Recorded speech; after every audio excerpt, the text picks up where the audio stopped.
तीसरी चीज़ ये कि जो रावी का दरिया है वो बिल्कुल सुकड़ता जा रहा है और वो बन जाएगा एक सिर्फ सूरज का नाला, ये नहीं बनता शहर। तो वैसे ही लाहौर यहाँ पहुँच रहा है। मेरे ख्याल में कि हमने सही माने में अपना केस लाहौर बेंच के सामने प्रेजेंट नहीं किया। इंशाल्लाह सुप्रीम कोर्ट में हम अपना सही माने में केस रखेंगे उनके सामने। असल में ये शायद किसी को गलत फहमी है कि ये कोई हाउसिंग सोसाइटीज़ बन रही हैं, ये नया शहर बन रहा है। 60 लाख दरख्त उगाए जाएंगे यहाँ। पूरा हमने एक फॉरेस्ट एरिया बनाया हुआ है जिधर पूरे दरख्त ग्रीन लाहौर बनेगा, ये जो नया वाला है। सबको पता होना चाहिए कि 2 करोड़ दरख्त उगाएंगे यहाँ, पूरा जंगल इसके साथ बनेगा। ये 20 अरब डॉलर का प्रोजेक्ट है। इतना बड़ा प्रोजेक्ट पाकिस्तान में नहीं बन रहा। इससे नौकरियां मिलेंगी, इससे फॉरेन एक्सचेंज आएगा, फॉरेन इन्वेस्टर्स आए हैं। ये जो प्रोजेक्ट है ये 5 ट्रिलियन रुपए का प्रोजेक्ट है। ये प्रोजेक्ट है 50,000 अरब रुपए। क्योंकि मुझे लगता है ये सामने मेरे ख्याल में आप लेट नाइट सबने की हुई है, क्योंकि सोए हुए हो आप सब। कोई तालियों की आवाज नहीं आई कि 6,000 अरब रुपया जनरेट होगा यहाँ। अलीम खान, आपको तो खैर खास पता चलना चाहिए ना इन चीजों का, क्योंकि आप तो हैं इस बिजनेस में। कि मैं देख रहा था वो एक एक्टर है हमारी, वो भी बड़ी तनकीद कर रही थी कि जी आपने ये जगह दरिया की जगह पे कब्जा कर लिया, दरिया की जगह पे कब्जा कर लिया। बात ये है कि अगर पाक व्यू सोसाइटी गलत है तो रूडा ने पाक व्यू सोसाइटी से पैसे क्यों लिए? बीबी, बात ये है कि पानी इस टाइम को मरियम नवाज ने अपने कोई घर की टूटी नहीं खोली, वहां से आ रहा है। इस टाइम पता है आपको, जिसका घर उजड़ गया उसके लिए क्या है, जिसकी दुकानें, जिसका कारोबार खत्म हो गया, जिसका गांव के मवेशी खत्म हो गए। अस्सलाम वालेकुम नाजरीन, मैं हूं आपका होस्ट मोहम्मद अली रजा और आप देख रहे हैं उम्मीद का सफर। नाजरीन, आज हम बात करने जा रहे हैं चंद एक टॉपिक्स पे जिनके बारे में मैं आपको बताता चलूं। जैसे कि हालिया सूरत हाल में सैलाब ने पूरे मुल्क को तहस नहस करके रख दिया, खास तौर पर पंजाब में ये बहुत लंबे अरसे के बाद इस तरह की तबाही पानी की वजह से देखने को मिल रही है। हमने बलोचिस्तान में गुज़श्ता सालों में देखा है कि बारिशों की वजह से काफी तबाही हुई, काफी वहां के लोगों को फेस करना पड़ा इन सारी चीजों को, मौसमियाती तब्दीलियों को। लेकिन इस साल जो पंजाब में हालिया दौर में जो चल रही है, पंजाब में बारिशों की वजह से, सैलाब की वजह से जिस तरह से मैं कहता हूँ कि हजारों घर उजड़ गए हैं, मतलब हजारों गांव जो है ना वो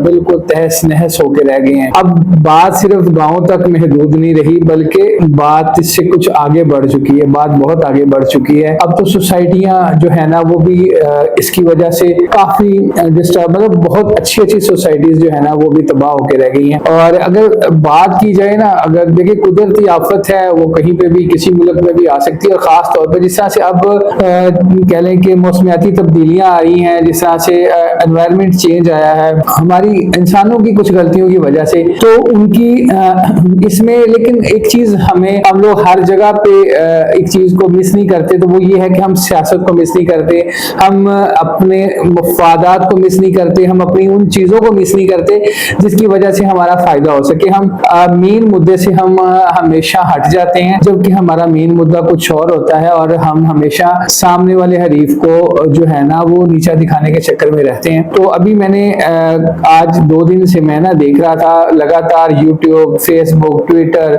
हर जगह पे एक चीज बड़ा ट्रेंड कर रही है, और वो सबसे जो मेन चीज ट्रेंड कर रही है हम उस पर बात करेंगे, वो है अब्दुल अलीम खान साहब। अलीम खान साहब के बारे में, उनकी सोसाइटी के बारे में, वो वैसे भी न्यूज में हमेशा रहते हैं, तो उनके बारे में बड़ा ही कह लें कि मतलब हाइट क्रिएट की हुई है कि उनकी जो पाक व्यू सोसाइटी है उसके मुतालिक जी वो डूब गई है, लोगों का पैसा डूब गया है जी। और फिर एक क्लिप मैं बार बार देख रहा था कि जिसमें खान साहब जो कि हमेशा वो यू टर्न के मास्टर है माशाल्लाह से, तो उनका मैं क्लिप देख रहा था। उस क्लिप के अंदर वो बार बार दिखा रहे हैं कि जी उन्होंने कहा कि 300 कनाल रकबा जो है ना वो एक्वायर किया था इन्होंने, तो उसको इन्होंने उसकी मंजूरी लेनी चाह रहे थे तो मैंने नहीं दी। तो वो उनकी एक वो जिस तरह का उनका एक स्टाइल है ना अपनी, उनके यूथ को या उनके यूथियों को जो अट्रैक्ट करने का, तो जब उन्होंने किसी को छोड़ना होता है तो उसकी बुराइयां शुरू कर देते हैं, और जब किसी को साथ उन्होंने मतलब जब किसी से उन्होंने फायदा लेना होता है तो वो उसको फरिश्ता बना देते हैं, और जिसको वो फरिश्ता बनाते हैं उसको ये यूथिया नाम की जो कौम है ना, उसको बाकायदा वो वाकई फरिश्ता मान लेती है, और जिसको वो शैतान बनाने लग जाते हैं तो फिर उसको वाकई यूथिया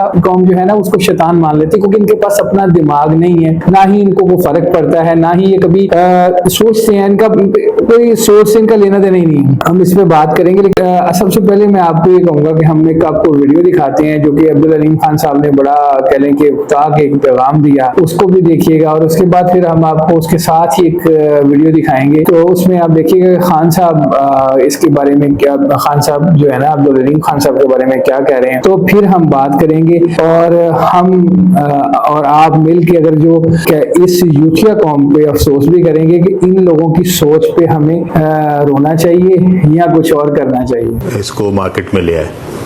मैंने ये बैंक से ख़रीदा 2010 में, और 2010 में मैं किसी हुकूमत में नहीं था, 2010 में मैं अपोजिशन में था, और 2010 में जब मैंने ये ख़रीदा तो इसकी तमाम तर एनओसीज, वो एलडीए की हो, वासा की हो, वापडा की हो, सुई गैस की हो, वो तमाम तर एनओसीज जो हैं उसके साथ मैंने ये ख़रीदा था प्रोजेक्ट, और ये रिवरेज के नाम से था, और उसके बाद मैंने इसको अपने ब्रांड के पाकव्यू के नाम से इसको जो है वो कन्वर्ट किया, और अल्हम्दुलिल्लाह 2010 से लेके 2025 तक पिछले 15 साल में ये एक बहुत ही सक्सेसफुल, बहुत ही खूबसूरत, बहुत ही अच्छा प्रोजेक्ट है कि एक रूडा बनती है जिसका नाम ही river Ravi urban development authority है। आज जब लोग कहते हैं कि जनाब ये ज़मीन तो ग्रीन थी, इसको ब्राउन बना दिया गया, तो मैं उन सब से पूछना चाहता हूं कि मेरे भाई, ये जब रूडा बनी थी ये ज़मीनों को ग्रीन करने के लिए बनी थी? ये रिवर के दोनों साइडों पे जो हाई राइज बिल्डिंगें हैं जो रूडा के मास्टर प्लान का हिस्सा है, क्या वो ग्रीन एरिया में बननी थी? ये सारा जमीन जो थी ये ब्राउन डिक्लेयर हुई थी, उसके बाद ही यहाँ पे एनओसी मिले थे। चीज एक मुश्किल वक्त हो तो किसी दोस्त के लिए अगर आप कोई अच्छाई नहीं कर सकते तो उसके लिए इतनी, मेरे ख्याल में इस कदर इस लेवल तक जाके उसको क्रिटिसाइज करना जबकि फैक्ट्स का आपको पता भी ना हो, ये बहुत ज्यादती है। और मेरे ख्याल में उन तमाम पॉडकास्टर्स को जिन्होंने शायद इससे कुछ पैसे तो जरूर बना लिए होंगे, लेकिन उनको कम से कम इसका वर्जन, इसके बारे में हकायक, इसके बारे में तमाम तर जो मालूमात है वो पहले लेनी चाहिए थी। दूसरी बात जो है वो ये है कि यहाँ के जो मकीन है, जो मेंबर्स हैं, मैं अपने तमाम दोस्तों को बताना चाहता हूँ, ये वो सोसाइटी है जिसके अंदर मेरे वालिदैन की कब्रें हैं, और ये सोसाइटी मुझे अपने दिलो जान से ज़्यादा अजीज़ है, और मैं इस सोसाइटी के अंदर सिर्फ कारोबार नहीं करता, ये जो जहाँ पे ये जो मेंबर्स रहते हैं ये मेरे ख़ानदान का हिस्सा है। डिफरेंसेस आ गए। अलीम खान का ये है कि उन्होंने 300 एकड़ जमीन ले ली रावी के अंदर, वो लीगल करवाना चाहते थे, और रावी के बेड के ऊपर इलीगल है जमीन। क्योंकि मुझे लगता है ये सामने मेरे ख्याल में आप लेट नाइट सब ने की हुई है, क्योंकि सोए हुए हो आप सब, कोई तालियों की आवाज नहीं आई कि 6000 अरब रुपया जनरेट होगा यहाँ। अलीम खान, आपको तो खैर खास पता चलना चाहिए ना इन चीजों का, क्योंकि आप तो हैं इस बिजनेस में। अलीम खान एक मिडिल क्लास का आदमी, उसका कोई बाप दादा बड़ा सियासतदान नहीं था। ऐसे लोगों को आप ऊपर लेके आए जो अपनी मेहनत से ऊपर आया है, सबसे बेहतरीन यतीम खाना चलाता है आज लाहौर के अंदर। मैं चाहूंगा आप जाके खुद देखें इसके यतीम खाने। इस तरह के लोगों को सामने लेके आए जो एक सेल्फ मेड लोग हों, जिन्होंने एक काम करके अपनी मेहनत करके ऊपर आए हों, और जो फिर माशरे के लिए भी काम करें। जी, आपने जैसे कि वीडियो में देखा कि अब्दुल अलीम खान साहब ने बड़ा ही वाज़िया बताया कि उन्होंने ये जगह गवर्नमेंट से नहीं परचेज की, ना ही उन्होंने इसके लिए कोई मंजूरी के लिए कोई ऐसा उन्होंने कोई रिक्वेस्ट की किसी को। ये 2010 में उन्होंने ये जगह किसी थर्ड पार्टी, मतलब किसी पार्टी से खरीदी, उसके बाद इसके लिए मजीद जो रकबा है वो भी लोगों से खरीदा, वहाँ के जो जिनके नाम पे किसान थे उनको उनके पैसे दे के उनसे परचेज किया। तो अफवाह के मुताबिक वो जो 300 कनाल वाली अफवाह थी, और उसके बाद खान साहब उसके पहले क्या कह रहे थे और बाद में क्या कह रहे थे, हमने दोनों आपको चीजें सुनाई। अच्छा, ये जो सबसे पहले हम बात करेंगे अब्दुल अलीम खान साहब पे कि अब्दुल अलीम खान का पैगाम आपने सुना और उसके ऊपर आपका क्या राय है ये तो आप बताएंगे, लेकिन वाजिया तौर पे सब लोग जानते हैं, ये जो लोग तनकीद कर रहे हैं इनको भी पता है कि अलीम खान साहब ने ये रकबा कहाँ से खरीदा, इसके लिए उन्होंने किस किस चीज से लिया। अच्छा, सबसे पहली बात ये है कि हमें ये समझना पड़ेगा कि मैं देख रहा था वो एक एक्टर है हमारी, वो भी बड़ी तनकीद कर रही थी कि जी आपने ये जगह दरिया की जगह पे कब्जा कर लिया, दरिया की जगह पे कब्जा कर लिया, सारे जी दरिया की भाई दरिया की जगह नहीं थी, ये लोगों की जगह है, ये कुछ लोगों के नाम पे थी। अच्छा, सबसे बड़ी बात है, आप जिस बंदे के फॉलोअर हैं, आप जिस बंदे के लिए जीना मरना एक कर चुके हैं, आप कहते हैं कि जी उसने जो कह दिया वो हल्फे आखिर है। वो अल्लाह के बंदो, यूथिया कौम, अपना दिमाग आपके पास नहीं है तो किसी से जाके पूछ लो। वही बंदा आपको कह रहा है कि जी दरियाए रावी जो है ना वो एक सेम नाले की तरह रह गया है, अब वो सेम नाले ने पूरा लाहौर बर्बाद करके रख दिया है। तो भाई उस बंदे के पास अक्ल नाम की कोई चीज है ही नहीं थी, ना ही उसका कोई विजन था। एक बकवास तरीन इंसान है जिसके पीछे अंधे होके ना वो भेड़ों की तरह मैं करते हुए चल रहे हो। वो अकल से अंधे हो, बात समझते नहीं हो, कोई टॉपिक कुछ चीजें समझ में नहीं आती आपके। बात ये है कि वही बंदा रूडा के नाम से, रावी डेवलपमेंट अथॉरिटी के नाम से उसने एक इदारा बनाया। उसी इदारे से, उस इदारे का मकसद क्या है? आज अब्दुल अलीम खान साहब ने भी इसी के बारे में बात की कि रूडा का मकसद क्या है। वो क्या दरिया में कोई दरिया को बड़ा करने के लिए बनाया जा रहा था, या दरिया के अंदर मतलब कह लें कि मछलियां छोड़ने के लिए वो एक इदारा बना दिया था? भाई रूडा,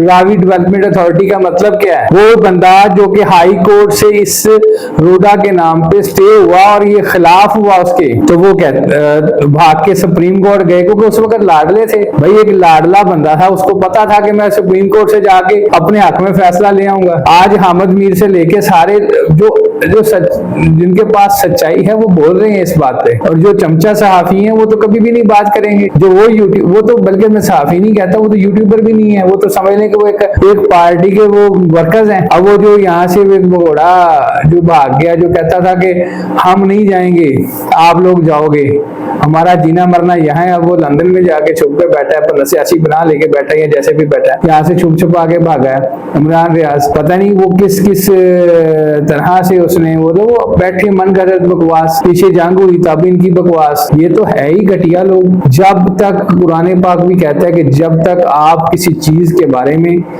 तो पूरी तरह से जान ना लें या आपको पता ना हो कि वो सच्ची है, तब तक आप उसको आगे ना फैलाएं। रूडा डेवलपमेंट अथॉरिटी ने किस कानून के तहत वहां पर सोसाइटीज को इजाजत दी? खान साहब आधा घंटा मीडिया में रूडा डेवलपमेंट अथॉरिटी के लिए क्यों बोलते रहे? उसकी इफ्तिताई तकरीब में उन्होंने मुबारकबाद दी कौम को कि हम जो दरिया रावी है इसके साइडों पे करोड़ों दरख्त लगाएंगे, जैसे कि हमने खैबर पख्तूनख्वा में लगवाए थे। ना तो वहां लगे ना यहाँ लगे। यहाँ पे सोसाइटीज बनेगी, रोजगार आएगा, 20 अरब रुपया, पता नहीं 20 खरब रुपया, कितने पैसे आएंगे? क्या वो आप लोग भूल गए? तब तालियां बज रही थी कि जी खान साहब ने कमाल कर दिया। रूडा जो है ना, रावी डेवलपमेंट अथॉरिटी, उसने इन सारी सोसाइटीज से पैसे लिए। पैसे किस बात के लिए? कि हम इन सोसाइटीज को प्रोटेक्शन फराहम करेंगे दरिया के पानी से, और उस दरिया के साइडों पे बाकायदा तौर पे रोड बनना था, उस दरिया के अंदर एक कोई झील बननी थी,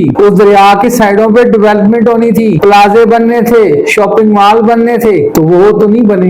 ये जो है ना अपना जिसके लिए सारे मातम कर रहे हैं, वो चाहिए एक प्रोपोगंडा कर रहे हैं, अपने उस बाप के खिलाफ प्रोपोगंडा कर रहे हो जिस बाप के पैसों पे किसी दौर में आपकी पार्टी चलती रही है। मुझे अब्दुल अलीम खान साहब से कुछ लेना देना नहीं, लेकिन कुछ सच का भी साथ दो। एक बंदे के लिए इतना भी अंधे मत हो जाओ कि कल को आपको वापस मुड़ना मुश्किल हो जाए। उस बंदे के लिए जिसका अपना कोई विजन ही नहीं है, कभी वो असद उमर को कह देता है कि जी वही आली नाल है, तो कुछ दिन बाद उसको पता चलता है उसको तो पता ही कुछ नहीं है। कभी वो किसी को हीरो बना देता है तो आप लोग कहते हैं वाह वाह वाह ये हीरो है। इसी अलीम खान को वो कहता था कि जी आप सीखना है तो इससे सीखें, वो नीचे से उठ के ऊपर आया है। तो शर्म करो यार, उस बंदे को तो शर्म है ही नहीं, कम से कम तुम लोग शर्म कर लो। आज अगर रोना है तो वो उस बंदे को रो। ये पाक व्यू सोसाइटी तो बहुत पीछे है। वो जो सोसाइटी है जिसमें बाहर ओवरसीज के लोगों का पैसा डूबा और यहाँ के लोगों का पैसा डूबा, उनका कौन जिम्मेदार है? जिनको रूडा ने इजाजत दी है, दरिया के बिल्कुल उसके रास्ते में बनाई गई। ओ भाई किधर हो? कोई बोलता है तो सारे बकवास करने शुरू कर देते हैं, वाह जी वाह, मार दो इसको, कर दो ये कर दो। भाई ऐसे नहीं है। अब एक वो हाइट एक बंदे के पीछे मतलब तुम लोग जो जिसको दिल चाहेगा उसको जलील करोगे। बात ये है कि अगर पाक व्यू सोसाइटी गलत है तो रूडा ने पाकव्यू सोसाइटी से पैसे क्यों लिए? पाकव्यू सोसाइटी की मंजूरी के पैसे क्यों लिए रूडा ने? रूडा के अब्दुल अलीम खान का इदारा है, किसने कायम किया?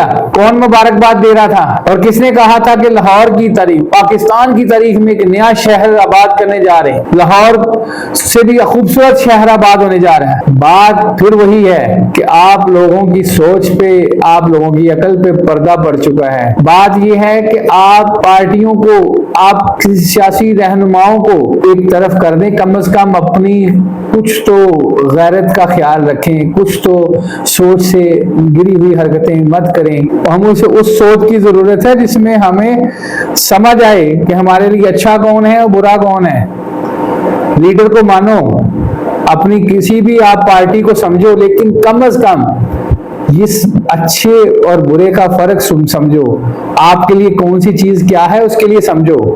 मैं आज एक दो वीडियोस देख रहा था, वो एक है, वो मैडम किसी चैनल से ही है, तो वो मेरा ख्याल है वो पंजाबी में शायद बात कर रही थी। वो बार बार कह रही थी कि जी वो उन्होंने वो एक डायलॉग पकड़ा हुआ था, वो सहाफी भी नहीं है बेचारी, वो भी कोई आई है, तो वो जी कह रही थी जी कि शुएब, वो उसने वो जिस तरह से पीटीआई वालों ने वो मैडम मरियम का वो एक क्लिप वायरल किया था जब वो बारिशें हुई थी लास्ट टाइम, तो वो पूछ रही थी शुएब पानी कहाँ पे है। और बीबी बात ये है कि पानी इस टाइम को मरियम नवाज ने अपने कोई घर की टूटी नहीं खोली, वहां से आ रहा है। और बीबी पानी ये ना इंडिया से आ रहा है, और इंडिया का भी कसूर नहीं है, ये इस टाइम पे ग्लेशियर्स पिघल रहे हैं। और ये जो मामलात है ना, आप अगर कम से कम इनके बारे में नॉलेज नहीं रखते ना खुदा के लिए, तो कम से कम बोला ना करें।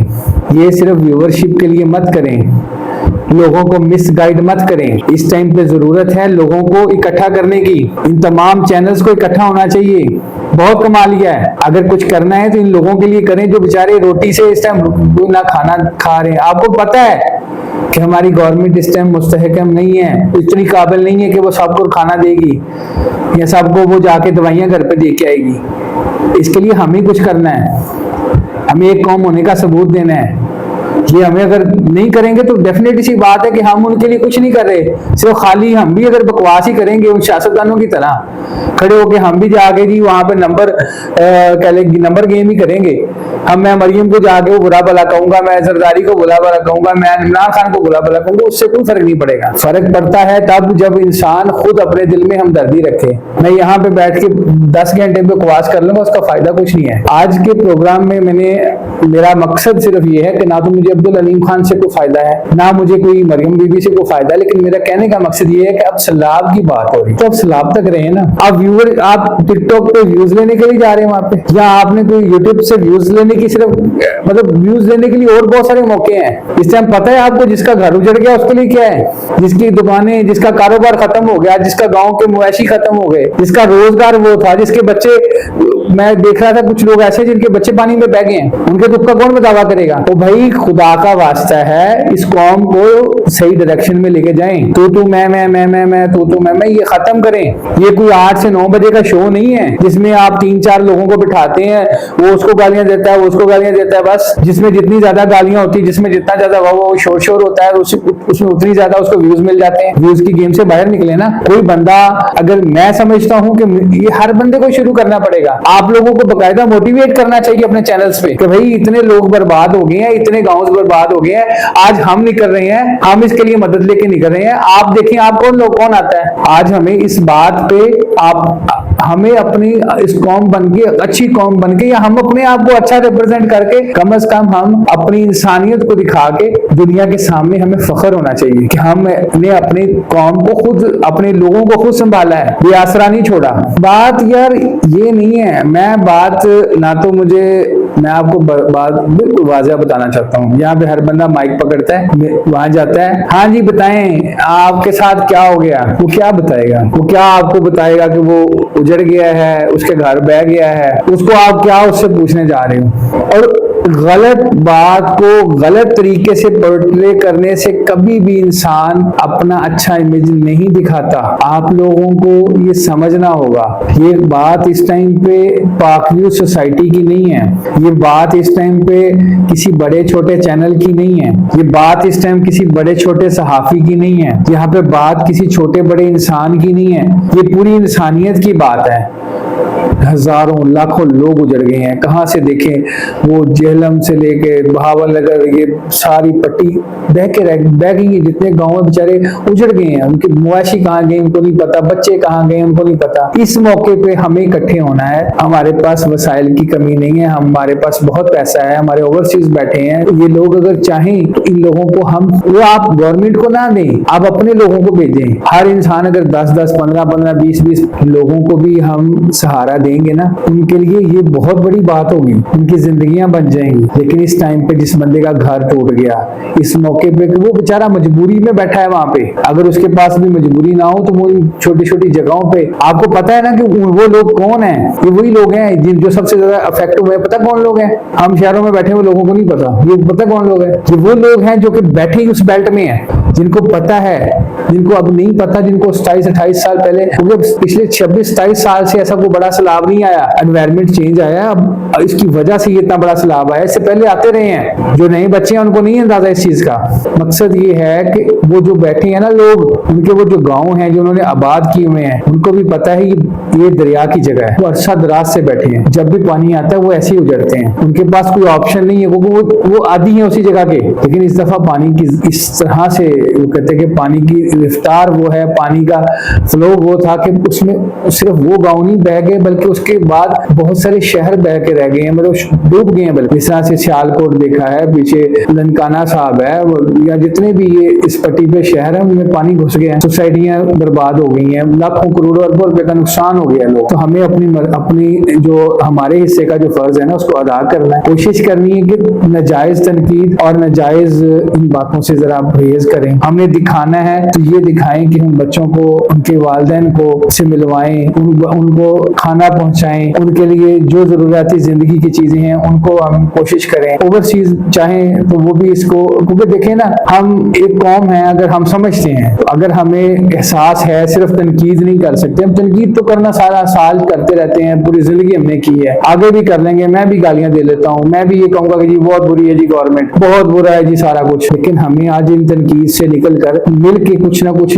चीज करनी पड़ेगी। इसी के साथ आज मैं आपसे इजाजत चाहूंगा, सिर्फ इसी रिक्वेस्ट के साथ कि खुदा के लिए इस टाइम जरूरत है हमें एक कौम बनने की, एक दूसरे का साथ देने की, चाहे वो ओवरसीज हो, चाहे वो पाकिस्तान में रहने वाले हों, चाहे दुनिया में किसी भी कोने पे पाकिस्तानी जो रहते हैं, सब एक प्लेटफॉर्म पे आए। ये मजहब, फिरका, ये जो है पार्टियां हैं, इन सब चीजों को एक साइड पे कर दें। ये सारी जिंदगी चलती है, ना तो पीटीआई, ना नून लीग, ना ही इस टाइम पीपल्स पार्टी। इस टाइम इंसानियत सबसे अव्वल है। हमें ये नहीं देखना कि वो कौन है, क्या है, किस तरह से है, कौन किसको सपोर्ट करता है। हमें सियासत नहीं करनी है। अभी सियासत का टाइम बहुत पड़ा है, जिंदगी भर पड़ी है। इस टाइम पे जरूरत है उन लोगों को हमारे साथ की। इसी उम्मीद के साथ आप लोगों से इजाजत चाहूंगा कि हमें अल्लाह हमारी हिफाजत फरमाए और तमाम लोगों को अपने हिफ्ज़ और ईमान में रखे। अल्लाह निगहबान।